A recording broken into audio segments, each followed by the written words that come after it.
성도 여러분, 안녕하세요. 5월 17일 화요일 아침입니다. 새 찬송가 423장 먹보다도 더 검은 함께 찬양 드리시겠습니다.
슬픈 탄식 변하여 기쁜 찬송 되었네. 주의 보혈 흐르는데 믿고 뛰어나가 주의 은혜 내가 입어 깨끗하게 되었네.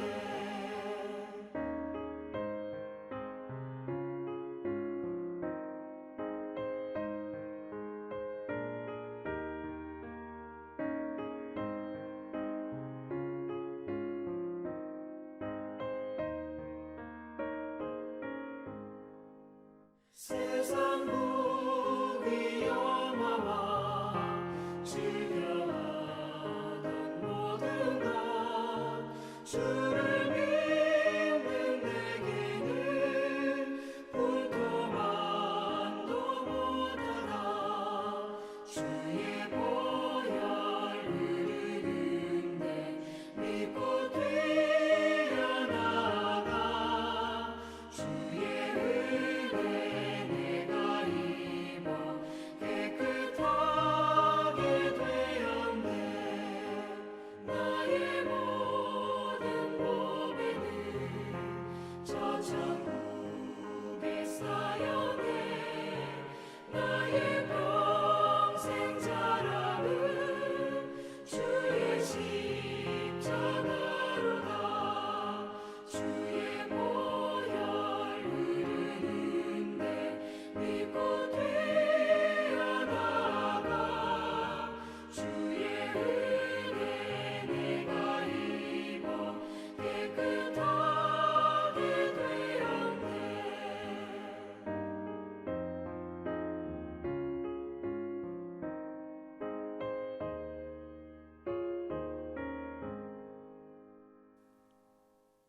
아멘. 오늘 함께 나눌 말씀은 고린도전서 8장 1절에서 13절까지의 말씀입니다. 우상의 제물에 대해서는 우리가 다 지식이 있는 줄을 아나 지식은 교만하게 하며 사랑은 덕을 세우나니 만일 누구든지 무엇을 아는 줄로 생각하면 아직도 마땅히 알 것을 알지 못하는 것이요 또 누구든지 하나님을 사랑하면 그 사람은 하나님도 알아주시느니라. 그러므로 우상의 제물을 먹는 일에 대해서는 우리가 우상은 세상에 아무것도 아니며 또한 하나님은 한 분밖에 없는 줄 아노라. 비록 하늘에나 땅에나 신이라 불리는 자가 있어 많은 신과 많은 주가 있으나 그러나 우리에게는 한 하나님 곧 아버지가 계시니 만물이 그에게서 났고 우리도 그를 위하여 있고 또한 한 주 예수 그리스도께서 계시니 만물이 그로 말미암고 우리도 그로 말미암아 있느니라. 그러나 이 지식은 모든 사람에게 있는 것은 아니므로 어떤 이들은 지금까지 우상에 대한 습관이 있어 우상의 제물로 알고 먹는 고로 그들의 양심이 약하여지고 더러워지느니라. 음식은 우리를 하나님 앞에 내세우지 못하나니 우리가 먹지 않는다고 해서 더 못 사는 것도 아니고 먹는다고 해서 더 잘 사는 것도 아니니라. 그런즉 너희 자유가 믿음이 약한 자들에게 걸려 넘어지게 하는 것이 되지 않도록 조심하라. 지식 있는 내가 우상의 집에 앉아 먹는 것을 누구든지 보면 그 믿음이 약한 자들의 양심이 담력을 얻어 우상의 재물을 먹게 되지 않겠느냐. 그러면 내 지식으로 그 믿음이 약한 자가 멸망하나니 그는 그리스도께서 위하여 죽으신 형제라. 이같이 너희가 형제에게 죄를 지어 그 약한 양심을 상하게 하는 것이 곧 그리스도에게 죄를 짓는 것이니라. 그러므로 만일 음식이 내 형제를 실족하게 한다면 나는 영원히 고기를 먹지 아니하여 내 형제를 실족하지 않게 하리라. 아멘. 하나님을 믿는 사람은 하나님께서 구원해 주신 사람입니다. 믿음의 내용이 되는 지식은 결국 우리에게 믿음을 주며 하나님의 자녀임을 확신하게 만듭니다. 이러한 생각은 전혀 잘못된 것이 아닙니다. 하지만 이러한 지식으로 세워진 우리의 믿음이 한순간에 다 무너질 수 있음을 사도 바울은 우리들에게 말씀해 주고 있습니다. 그 예로서 우상의 재물을 이야기하고 있습니다. 바울은 오늘 말씀을 통해 말하고자 하는 내용을 처음에 확실하게 전하고 있습니다. 그것은 믿는 자에게 신앙에 대한 지식이 다 충분히 있다고 믿고 있는데 결국 이러한 지식이 성도를 교만하게 만든다고 말하고 있습니다. 그럼 이 지식 위에 무엇을 더해야 할까요? 사도 바울은 반드시 지식 위에 사랑을 더해야만 우리의 믿음이 완성되어 있을 수 있음을 말씀하고 있습니다. 이러한 사실을 표현한 것이 2절 말씀입니다. 2절 말씀에 만일 누구든지 무엇을 아는 줄로 생각하면 아직도 마땅히 알 것을 알지 못하는 것이요 라고 말씀하고 있습니다. 무엇을 알았다고 확신하는 순간 아직도 마땅히 알 것을 알지 못한 것이라고 말씀하고 있는 것입니다. 바꾸어 말씀드리자면 성경과 신학을 아무리 지식적으로 잘 설명할 수 있다 해도 그것은 불완전한 믿음이 될 수 있다고 말씀하는 것입니다. 믿음은 지식에 그치는 것이 아니라 그 위에 사랑이 더해질 때 진정한 믿음이 완성되는 것임을 우리들에게 알려주고 계십니다. 그 구체적인 예를 우리에게 소개합니다. 4절 말씀에 그러므로 우상의 재물을 먹는 일에 대해서는 우리가 우상은 세상에 아무것도 아니며 또한 하나님은 한 분밖에 없는 줄 아노라 라고 고백하고 있습니다. 우상은 아무것도 아니고 하나님 한 분밖에 없는 것을 아는 것은 참된 지식입니다. 그런데 문제는 이러한 지식이 모든 성도가 다 갖고 있는 것이 아니라는 것입니다. 7절 말씀에 그러나 이 지식은 모든 사람에게 있는 것이 아니므로 어떤 이들은 지금까지 우상에 대한 습관이 있어 우상의 제물로 알고 먹는 고로 그들의 양심이 약하여지고 더러워지느니라 라고 말씀하고 있습니다. 모든 성도가 우상의 제물에 대해 확실한 지식을 갖고 있지 않다고 말씀하고 있습니다. 그래서 어떤 이들은 습관을 따라 우상의 제물을 먹는데 그것이 결국 우상을 섬기는 이전의 삶으로 돌아가게 만든다고 말씀하고 있는 것입니다. 모든 것을 주관하시는 하나님께서 주신 음식이기에 우상의 제물을 먹는 것은 믿음에 아무런 영향을 주지 못합니다. 그래서 음식을 가려 먹는 것으로 하나님께 칭찬이나 또 반대로 징계를 받지 않습니다. 결국 우리가 먹지 않는다고 해서 더 못 사는 것도 아니고 먹는다고 해서 더 잘 사는 것도 아니기 때문입니다. 우리에게 먹을 것을 자유롭게 선택하고 섭취할 수 있는 자유를 하나님께서 우리에게 허락해 주셨습니다. 하지만 우상의 제물의 경우에는 믿음에 연약한 사람들이 이러한 자유를 누리는 다른 사람들을 보고 시험에 들 수 있음을 지적하고 있습니다.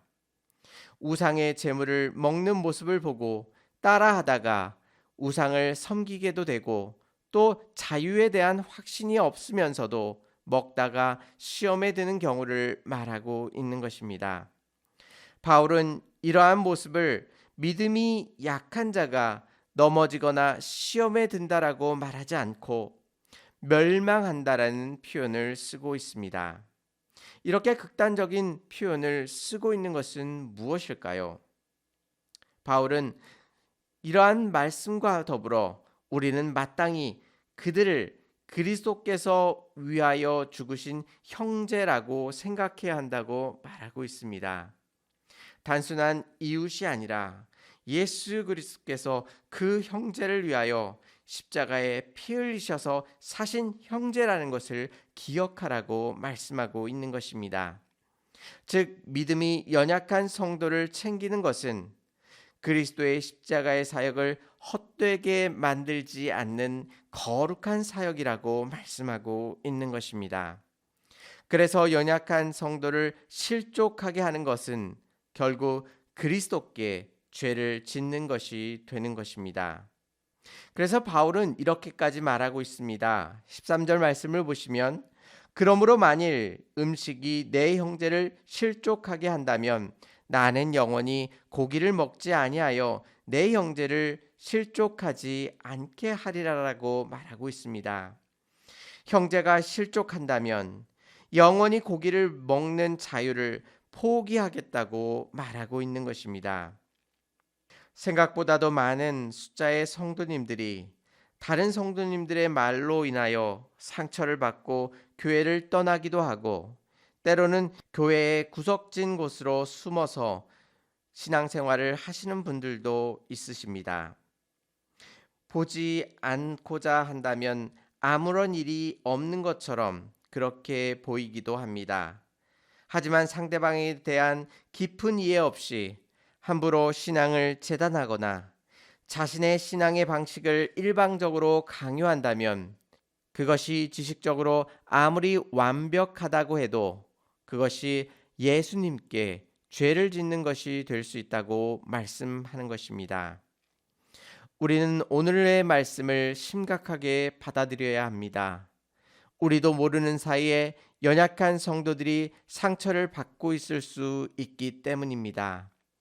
바울이 믿음이 연약한 자들을 훈계하는 대신에 자신이 고기를 먹지 않는 파격적이고 자기 희생적인 방법을 선택한 이유는 그들에 대한 사랑이 하나님을 향한 자신의 믿음을 완성시켜주고 있다는 사실을 알고 있기 때문입니다. 예수님께서 율법을 두 가지로 요약하셨습니다. 하나는 하나님 사랑이었고 다른 하나는 이웃 사랑이었습니다.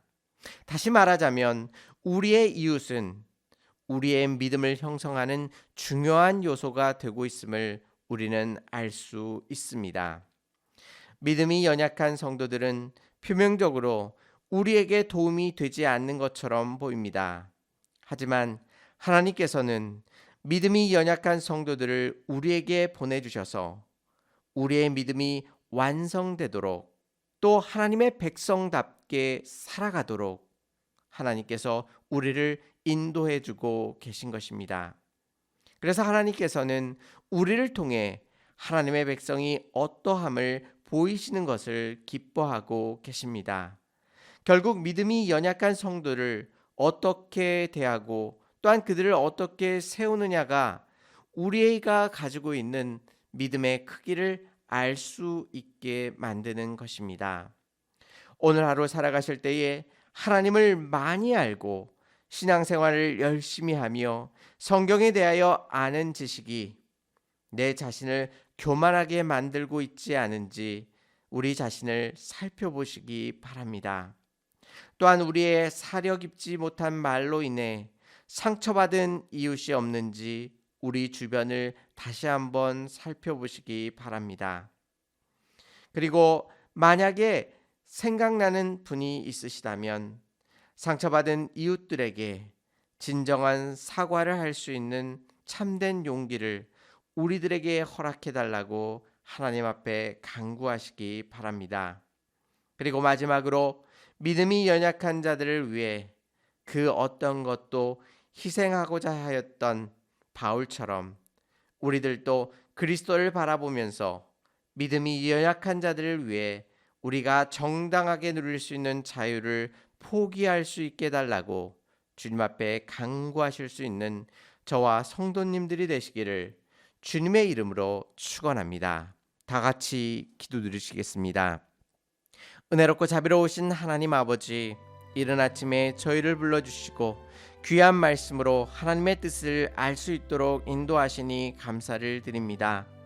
지식으로 인하여 우리가 교만해지지 아니하도록 붙들어 주시옵소서. 하나님을 아는 지식 위에 이웃을 사랑할 수 있는 마음을 우리들 가운데 베풀어 주시옵소서.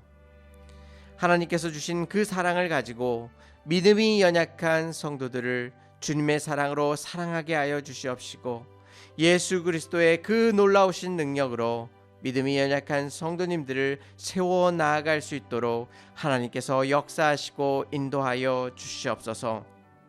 또한 우리가 다른 이들을 깊이 생각하지 못하므로 다른 이들에게 상처 주는 말을 하였다면 하나님께서 깨닫게 하여 주시옵시사 그들에게 용서를 구할 수 있는 용기를 허락하여 주시옵시고, 또한 그들의 모든 아픔을 기억하며 그들을 그리스도의 사랑으로 위로할 수 있도록 하나님께서 우리들에게 지혜와 명철을 허락하여 주시옵소서. 이른 아침에 삶의 힘들고 어려운 문제를 가지고 주님 앞에 나와 간구하며 하나님의 도우심을 구합니다. 거룩하신 하나님께서 우리의 기도 가운데 응답하여 주시옵시사 하나님의 놀라우신 은혜와 은총이 오늘 하루 살아가는 동안 우리들 가운데 넘쳐날 수 있도록 하나님께서 인도하시고 역사하여 주시옵소서. 오늘날도 힘든 어려움 속에, 질병 속에 힘들고 아파하는 환우분들 기억하여 주시옵시고, 마음의 상처 가운데 힘들어하고 어려워하고 있는 성도님들, 그리고 경제적인 사정 속에서 하나님의 긍휼하심과 역사심을 바라보는 모든 성도님들 가운데 하나님의 무한하신 은혜로 채워주시고 인도하여 주시옵소서. 오늘 하루도 우리들의 모든 삶 가운데 하나님께서 은혜를 베풀어 주시고 하나님의 자녀답게 살 수 있도록 우리들의 모든 삶을 다스리시고 역사하실 줄 믿사오며 예수님의 이름으로 감사하며 기도 올리옵나이다. 아멘. 사랑하는 성도 여러분, 오늘 하루 믿음이 연약한 이웃을 주님의 사랑으로 세워나가시는 복된 하루가 되시기를 바랍니다. 감사합니다.